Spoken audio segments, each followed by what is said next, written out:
निगरान हुकूमत ने 17 दिन में अपने तेवर दिखाना शुरू कर दिए। अवाम पे एक और बम का धमाका पेट्रोल की सूरत में। शर्म आनी चाहिए इन लोगों को यार। 308 रुपये लीटर यार, डूब मरने का मकाम है हुकूमत का। जो लोग हैं वो बच्चों को खुदकुशियाँ करवा रहे हैं। आटे के पैसे है नहीं, आटा 150 रुपये किलो से ऊपर चला गया। जिस तरीके से आपका डॉलर जो ऊपर जाता है और पेट्रोल ऊपर जाता है, उसी तरीके से हर सेक्टर में जो है वो पैसे बढ़ते हैं। दाल, चीनी, आटा, हर चीज़ पे पैसे बढ़ेंगे तो लोग खाने पे मजबूर है। तो 308 रुपये लीटर पे किस तरीके से सर्वाइव करेंगे, मुझे ये तो बताएं। निगरान हुकूमत, हमारी पहले वाली पीडीएम हुकूमत, दोनों अल्लाह इनको गर्क करे। हमारी बदुआ है इनके साथ। यार इस आवाम पे रहम करें, कुछ ख्याल करें यार। इतनी महंगाई कर दी आप लोगों ने। पेट्रोल पहले 270 था, फिर एकदम 30 बढ़ा दिए। कहाँ लेकर आए हैं पेट्रोल को यार। इस पेट्रोल की वजह से हर एशिया महंगी हो रही है। इसकी वजह से लोग परेशान हैं।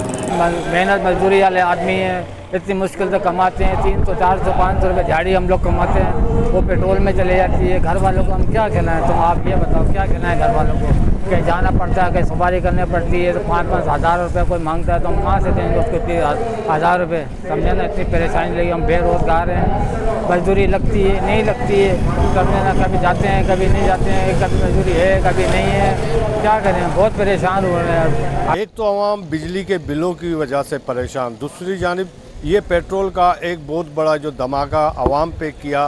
बेरोज़गारी पहले ही मौजूद और उसके साथ साथ ट्रांसपोर्ट के किरायों में भी इजाफा होगा और महंगाई में एक बार फिर इजाफा होगा। कैमरामैन हसनैन रज़ा के साथ असलम बलोच, वश न्यूज़, मीरपुर खास।